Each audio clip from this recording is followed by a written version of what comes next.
Welcome to yet another week in AI. This time around, as you can see, I'm on the go. I'm in Arizona in the USA right now. Slightly jet lagged, not gonna lie, but there's a bunch of stories for us to cover and try here, including a new version of Microsoft Copilot, a streaming AI video generator. That's an interesting one. And then new updates from Adobe, Claude, ChatGPT, and more. In this week's episode of AI News, you can use the show that pulls together all the AI releases of this week, filters for the ones that you can use, well, mostly this week we had some limitations, and the ones that matter, and then I get to present it all back to you. Let's begin. Okay, so here we have a brand new version of the Copilot app released. And I know what you might be saying.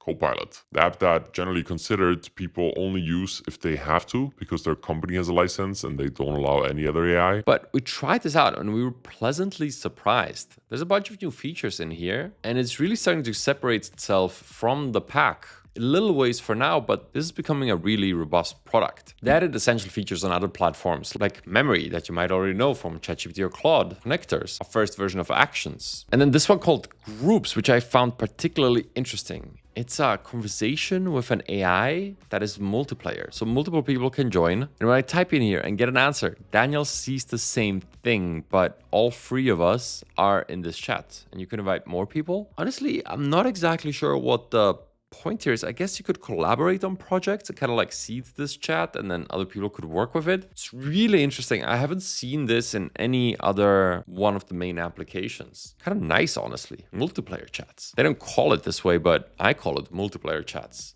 And then there's also new image generation and remixing features. So overall, I love to see them go in a new direction, take the product and seeing something I would call experimentation from Microsoft AI, which is good. I kind of want to see more of that. And I think amongst all the other features that we'll talk about here in a second, the one that stands out is they added a character into here called Miko, which is sort of like Clippy from back in the day, if you remember. Apparently there's even an Easter egg where Miko turns into Clippy when you repeatedly tap Miko.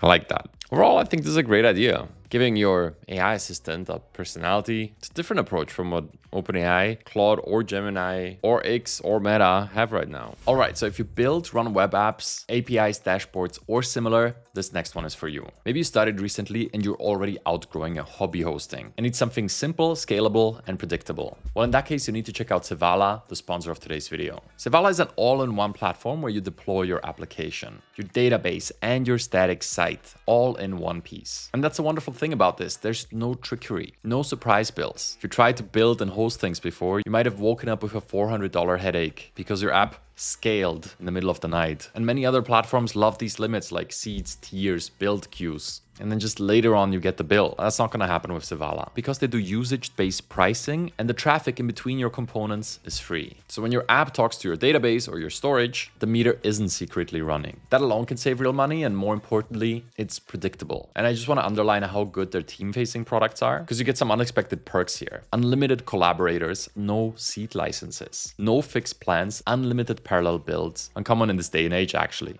You just bring the whole team and don't have to worry about the math of that. Plus, you get enterprise-grade security and real human support from developers. So, if you're looking for state-of-the-art features and real transparency in pricing, check out Sevalla today. You can get started with a $50 credit that is auto-applied to all new accounts. A big thank you to Sevalla for sponsoring this video and making these productions possible. And now, let's get to the next piece of AI news that you can use. Okay, so this story is a really good one. It's called Google's Pomelli, and this is yet another one of their labs experiments where they built various AI applications. And I think this one turned out particularly well. So in their words, you can create on-brand marketing content for your business. And the way it works is quite simple. You begin by scanning your website and it creates a business DNA, which you can see me doing right here. And then just a few minutes later, you get this entire business DNA profile with your fonts, your colors, etc. So in my case, it did really well except of the logo. But you could always replace that, which doesn't seem to work perfectly. So then you could also generate. It feels like right now they're experiencing traffic issues. So for example, if I start the process and use the website of the Coca-Cola company just to test this,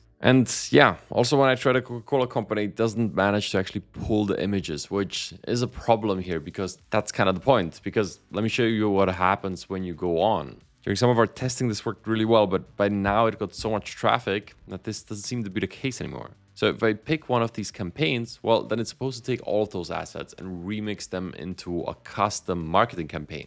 But as it has problem with those images, it doesn't seem to work so well right now. What you're supposed to be seeing is something like this. Various marketing images, social media posts, with a variation of ad copy, all pre-made. And I wish I could show you, but we tried yesterday, we tried today. It just seems to be overwhelmed right now. A shame, really, but not much I can do about that. Maybe we can circle back next week. And for now, let's see what's next. Next up, we have ChatGPT Pulse rolling out to the web. So if you remember, this was their mobile feature where it proactively suggests stories and things you could be doing every day. And if I go into the web version and I go to settings, personalization, and I have all the memories features on, and then down here, you can activate Pulse. And if you go to this new tab here on the left, which says Pulse, well, then I can start using this. So for yesterday, like 10 minutes ago, October 30th, kind of summarizes the theme of the week, which is accurate actually. And it shows me different use cases and features. And then it gives me options for future updates, like you can set some goal that you might have been working on recently. Or let's just do one of these presets here, 1 minute daily momentum reset. I like the sound of that. Or this little pre-generated article on why context switching drains mental energy.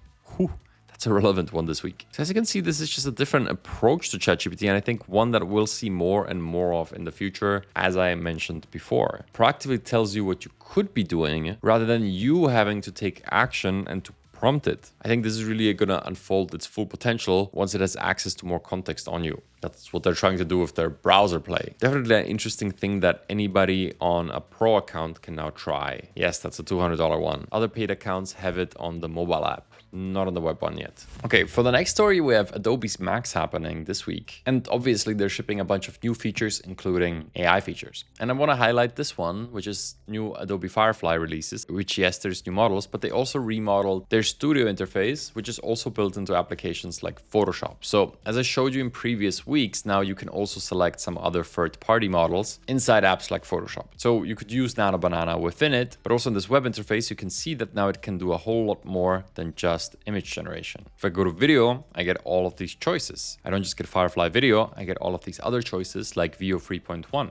Even gives me things like the first frame feature, and it might be a bit tucked away, but you can also do things like speech. So up here, you only see image and video, but if you go here, you can see that I can enhance speech, do text to sound effects, I can generate speech, I can even create these boards, a bunch of quick action presets and community inspiration down here all in one place. So let's just try and generate speech. Just use the defaults. Watching news you can use. And again, that's decent, but I could switch this to the 11 Labs models, which are state of the art. You are watching news you can use. Much better. So generally, I really like this idea of a studio for all these things. And especially these quick actions. Have a look at this. Quickly caption videos. They even have their own clip maker now, which I suppose is going to compete with all the other clip makers that kind of don't really work. I mean, if you give it podcasts, I guess 1 out of 10 of them is okay. But anything that's properly edited, none of these clip makers really make the cut. And honestly, the thing that it just has worked the best for us in video production is the enhanced speech thing. This actually came out 2 years ago. And if you're not aware, this is one of the best AI creative tools. It's just magical when it comes to voice. Adjusting the strength slider to see how it does at canceling out the background noise and enhancing my voice. One more example before I go. This is an elevator lobby, also here at the Adobe office. Very echoey. Unbelievably good tool. It is entirely copyright free. And this is their big claim also with their image and video models, that all of their models have only been trained on copyright free materials. And if you're using this, you can have 110% confidence in the fact that you're not breaching any copyright laws. With some recent court decisions in the US stating that training upon public data isn't copyright infringement, this might not be as relevant as it might have been a year ago, yet still it's sort of this gray area. And some of those court decisions aren't a final verdict for all of humanity forever. And if you're taking a lot of responsibility for big campaigns, these models might be a way to improve your sleep at night. And then progressing on this idea of a studio with all the apps in one place is good. I love easy to use interfaces like this. For creative stuff, this is quickly becoming a very valuable hub where you get a lot of the best stuff in one place rather than having to have 10 different separate tools, websites, or platforms. Okay, Not bad. There was one more story that I was itching to try this week, but I couldn't get access, and that's Claude for Excel. It's an extension that is purposely built for Microsoft Excel and to optimize to work with it really. Multi-tab worksheets, advanced formulas, all that. And from what I've heard so far, this is supposed to be by far the best way to work with Excel and AI. Better than all the native solutions, better than all the other apps. But unfortunately, this is behind the waitlist for now. And as of now, they only roll it out to the first 1,000 users, which this time around is not me with my account. So we'll definitely circle back to this once I get access to this. But basically, it seems like they're rolling out something like their browser extension, but for specialized apps, which makes a lot of sense and I think we'll see more of in the future. I just can't demo this thing for you right now because I don't have it. All right, let's move on. The next one is going to be very interesting. It's a new Wikipedia generated by Grokipedia. Basically, the claim here is that this is an independent, uneditable source of truth, as opposed to Wikipedia, where many individuals have the right to edit the articles. And apparently, I've been following this closely, a lot of the articles have become politicized and now represent certain worldviews. From what I've read on it, generally more on the liberal side. I'm not here to discuss politics. I'm here to look at AI innovation, and using AI to regenerate an entire Wikipedia certainly categorizes as such. So what I kind of just want to practically do here is just pull up an article and compare. How about the article on the United States? I mean, that seems like a good place to start. Okay, so first of all, you can see that Grokipedia doesn't have any images yet, I suppose. It's just a big wall of text, whereas Wikipedia is kind of mixed. And then if I just look at the first paragraph here, it's essentially the same information in a different order. So as a lot of the argumentation why they created Grokipedia is political, let's go into government and politics. Let me actually do something super random that I just thought of, which is taking the words Democratic Party here, but I'm just gonna search for it. In Wikipedia, it occurs 2 times, here and here. In Grokipedia, 1 time. And then Republican Party, same thing, also 1 time. Okay, that didn't yield any results. Maybe Ukraine. Okay, 7 times. 2 of those are within the articles, 5 within references. And within Grokipedia 1 time. Okay, that's the difference. Let's look at what's written here. Actually, Grokipedia mentions how much aid was provided before October 2024, whereas this article gives way less detail and no figures. And it even mentions relations with China as a part of this conflict, whereas Wikipedia, I guess, sort of avoids that topic. I mean, look, I literally took a random sample, took the first thing that I thought of, and just looked for 2 keywords. So this doesn't mean much, but I kind of just wanted to explore this idea of there being a source of truth for ideas. And I mean, generally speaking, independent of both Wikipedia and Grokipedia, I just like the idea of there being a neutral source of truth that is uneditable. I mean, for example, I hate the idea of certain studios or copyright owners of books going back and editing original works just because the political situation might be shifting. I personally think that stuff is absolutely unacceptable. And I don't know if this is the implementation we need, but the idea of there being an independent source is right. And in this little example, yeah, in this little paragraph, I would prefer Grokipedia over what Wikipedia tells me here. But then I guess you're giving up all of the images, which might not matter because this could be used as a sort of truth for LLMs rather than newer models having to rely upon Wikipedia, where again, literally some individuals can go in, change facts, therefore just rewrite history. One more thing I want to mention here is that Wikipedia has over 7 million English language articles, whereas Grokipedia right now is at 900,000. And all of them are fact-checked by XAI's chatbot, Grok. Anyway, just wanted to cover that. Seems relevant, especially in times where there's so many versions of the truth. It just entirely depends on who you ask. I like this idea of having a central source. I expect there to be more versions than just this one. This is just the first we got. Okay, let's move on. Oh, and this next one should be a lot of fun. It's called Odyssey 2, and it's an instant interactive AI video model. Meaning this streams AI video, and as I prompt, it should be changing. So let's just start with a cat with a hat in space, flying through space with a crew of space chihuahuas. Okay, that's sort of, yep, okay. Create a black hole, the cat turned into a black hole with tacos coming out of it. Okay. And croissants filled with green goo being sucked into the black hole. Yeah, guys, now you get a little insight into what's actually going on inside of my head when I'm not recording this video. This is just stream of consciousness prompting. Oh my god, this one is weird as hell. It's pretty good though. What is this robot though? Zooming into Central Asia. Can you do a transition like that? This is a lot of fun. Good thing they put me on a timer. I can see how people can just keep going here. How about we say everything explodes? Is it putting microwave food inside of the spacesuit? And now it's exploding and turning into cats in a spacesuit? Wait, what? More explosion. No, it's getting stuck. Oh, and there we are back with the explosions. Tacos everywhere.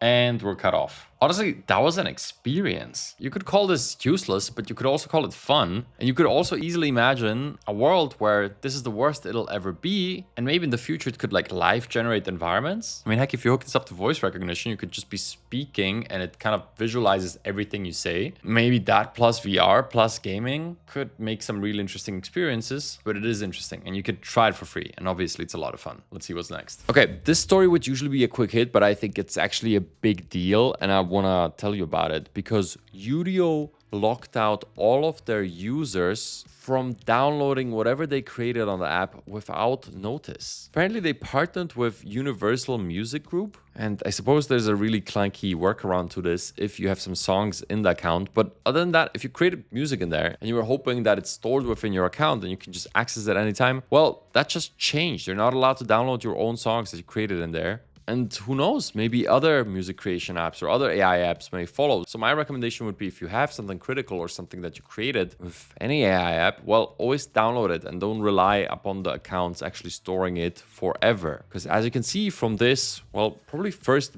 big example, which might change in the near future. I wouldn't rely on it, but it might. But the point here is that you don't actually own any of the stuff as long as it's in your account. So make sure to download it because you might just get locked out of that without notice at any point in time. Okay, let's move on. All right, so next up we have this week's quick hits. Not that many, but these are all the stories that I consider worth sharing, starting with a brand new 3D model. We've seen many of these before, and they're always incremental improvements. So now we have Seed 3D 1.0 from ByteDance. The demo does look quite good, but you do need a Chinese phone number to actually use this. Another quick story would be Netflix going all in on AI for advertising. And also similarly, I thought this story was interesting with all the Meta people that OpenAI hired. Apparently there's like an entire Slack channel of Meta people at OpenAI, and they're bringing a lot of the aggressive growth tactics over from Meta into OpenAI. And they're exploring use cases like using memories for personalized ads. It's something that CEO Sam Altman previously called a dystopian idea. Anyway, this is just a news story for now, but things are moving quickly. And as OpenAI is hiring a lot of people from Meta that are dissatisfied with the new researchers getting ridiculous comps, these people are moving companies and getting creative. Then we also have Google Earth AI showing how they use AI in relation to Google Earth. So it's an app that many businesses use to do weather forecasting for floods, wildfires, etc. And now they're adding AI tools so that these businesses can easily interact with it. So you can look for certain patterns all across the world just with natural language with the power of AI now.